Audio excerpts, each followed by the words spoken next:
4,000 years ago, in the cradle of civilization, the mighty King Gilgamesh built the great city of Uruk. Its walls stood higher and stronger than any in Mesopotamia. Its craftsmanship surpassed all others. And at the base of its gates, at the foundation of the city walls, there lies a stone of lapis lazuli. It is here that the story of Gilgamesh is carved. Gilgamesh, 1/3 human and 2/3 god, the strongest superhuman that ever existed. It was he who in his glory built the great walls of Uruk to keep his people safe from outside forces, but not from himself. He oppresses his people, and so they cry out to the sky god Anu. In response, Anu creates the wild man, Enkidu, to plague Gilgamesh's city. The wild man begins to attack the shepherds, killing their livestock and depriving them of food. Complaints are brought before Gilgamesh, and the great king sends Shamhat, a temple harlot, to seduce Enkidu. In his wisdom, Gilgamesh knows that bodily contact between the two will tame the wild man, and he will lose his savagery. Upon their return to Uruk, Shamhat and Enkidu find Gilgamesh attending a wedding. He demands that as king, it is his right to be first to sleep with the bride. Enkidu is outraged and challenges Gilgamesh to a test of strength. Should Gilgamesh be unable to pass Enkidu and enter the temple, then he must give up his right.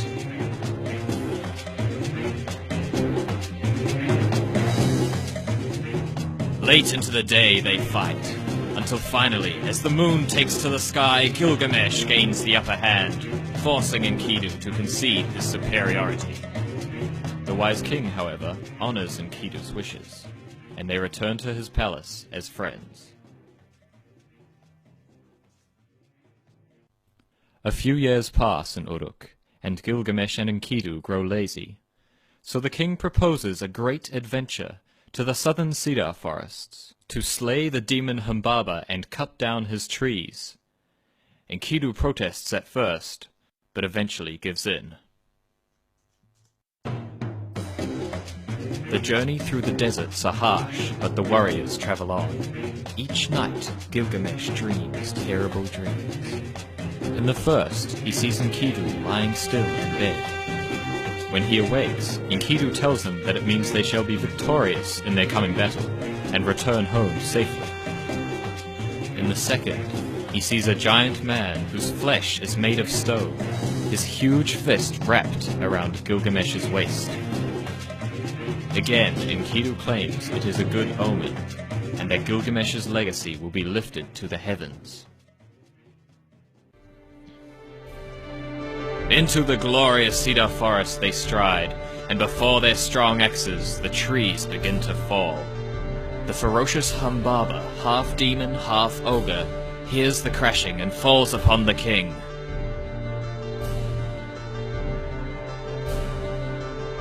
Finally, the killing blow is dealt. From the tallest tree in the forest, Gilgamesh and Enkidu cut a mighty gate for the walls of Uruk. They build rafts from the remaining trees and float down the Euphrates River to their city.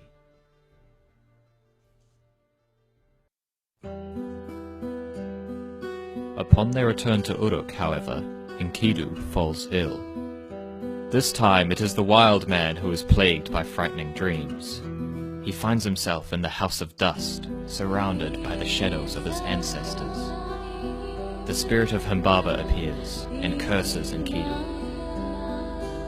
Sitting at his bedside, Gilgamesh listens as his friend describes the netherworld. The house where the dead dwell in total darkness, where they drink dirt and eat stone, where they wear feathers like birds, where no light ever invades their everlasting darkness, where the door and the lock of hell is coated with thick dust. When I entered the House of Dust, on every side the crowns of kings were heaped. After 12 long days, Enkidu falls silent. Gilgamesh laments the loss of his friend, and determines not to share his fate. He learns of an ancient being, the only man to gain immortality, and once again he sets out from Uruk. His first destination is Mount Mashu, which guards the rising and the setting of the sun. Upon his arrival, Gilgamesh encounters two gigantic scorpions. They laugh at him and tell him his quest is futile, but still they allow him to pass. Beyond Mount Mashu is the Land of Night, a dark, jagged tunnel that the sun travels through each night. Gilgamesh travels 11 leagues before the light begins to glimmer behind him. Just as the sun is about to catch up, Gilgamesh emerges from the tunnel into a paradise.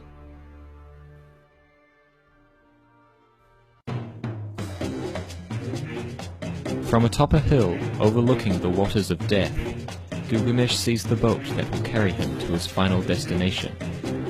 But blocking his path are two huge stone creatures sleeping on the shore.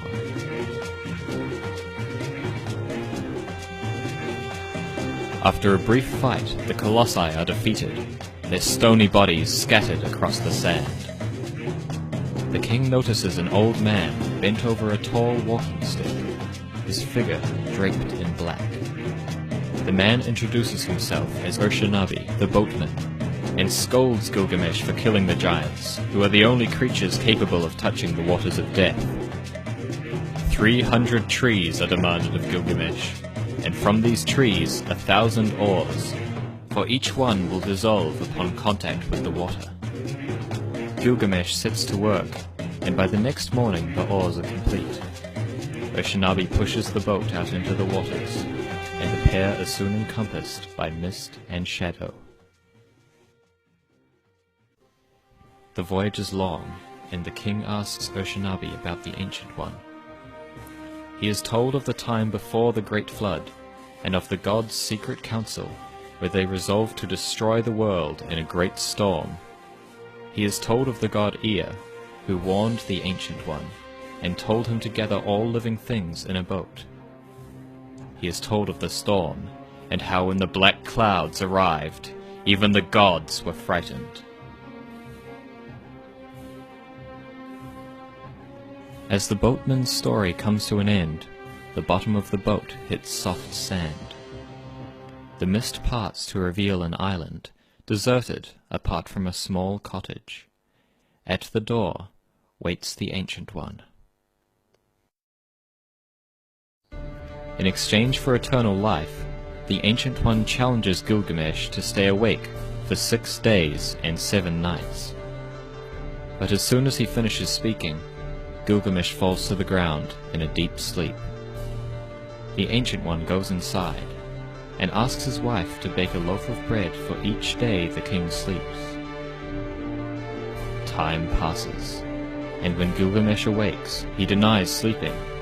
The Ancient One shows him the loaves of bread laid out before him, each in its own state of decay.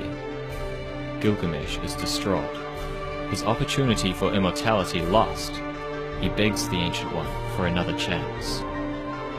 He tells the king of a plant, hidden at the bottom of the ocean, that will restore Gilgamesh's youth. Back the king travels, across the waters of death, through paradise and the land of night. He ties stones to his feet, and marches down into the depths of the ocean. He emerges hours later with the plant, and collapses on the shore. While he sleeps, a snake moves down from the dunes, and eats the plant. Its skin is shed, and its body revitalized. When Gilgamesh awakes, he sees the snake reborn, and knows his hope is lost.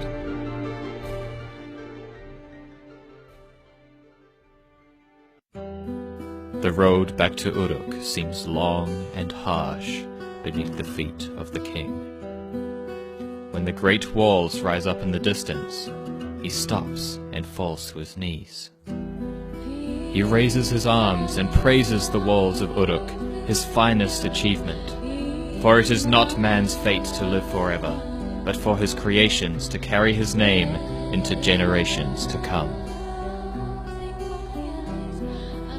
4,000 years ago, in the cradle of civilization, the mighty King Gilgamesh built the great city of Uruk. Its walls stood higher and stronger than any in Mesopotamia.